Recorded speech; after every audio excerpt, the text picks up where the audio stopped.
પાવડાસણના ગૌપ્રેમી યુવાને કેકના બદલે નિરાધાર ગૌ માતાઓની સેવા કરી જન્મદિવસની અનોખી ઉજવણી કરી।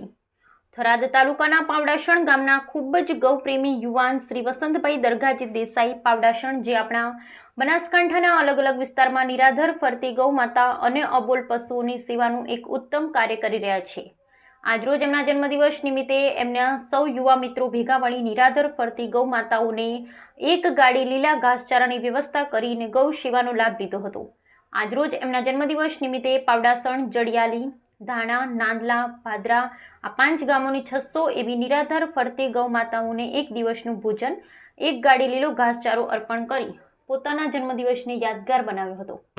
વસંતભાઈ દેસાઈએ દરેક યુવા મિત્રોને એક સંદેશ આપ્યો છે કે આપનો જન્મદિવસ આપણા નજીકની કોઈપણ ગૌશાળામાં જઈ અથવા નિરાધાર ફરતી ગૌ માતાઓને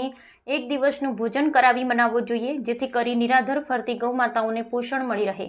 આપણી હિન્દુ સંસ્કૃતિ, આપણી જૂની પરંપરાઓ જળવાઈ રહે અને આપણી આવનારી યુવા પેઢી આવા ગૌ સેવાના કાર્યો જોઈ એ પણ ગૌ સેવા તરફ વળે। સાથે ખૂબ મોટી સંખ્યામાં પૂજ્ય સંતો, મહંતો, ભુવાજીઓ, જીવદયા પ્રેમીઓ અને સમાજના અગ્રણીઓએ એમના જન્મદિવસ નિમિત્તે આવા ગૌ સેવાના કાર્યને બિરદાવ્યું હતું અને એમના જન્મદિવસની ખૂબ ખૂબ શુભકામનાઓ પાઠવીને આશીર્વાદ આપ્યા હતા। વધુમાં વસંતભાઈ દેસાઈ પાવડાસણે જણાવ્યું હતું કે આજે મારા જન્મદિવસ નિમિત્તે જે પરમ પૂજ્ય સંતો, મહંતો, ભુવાશ્રીઓ, વડીલો અને મારા સાથીદાર મિત્રોએ મને ફોન, SMS અને દરેક સોશિયલ મીડિયાના માધ્યમથી અને સ્નેહસભર શુભેચ્છા અને આશીર્વાદ આપ્યા, એ તમામ સાથીદારોનો હૃદયપૂર્વક ખૂબ ખૂબ આભાર માન્યો હતો।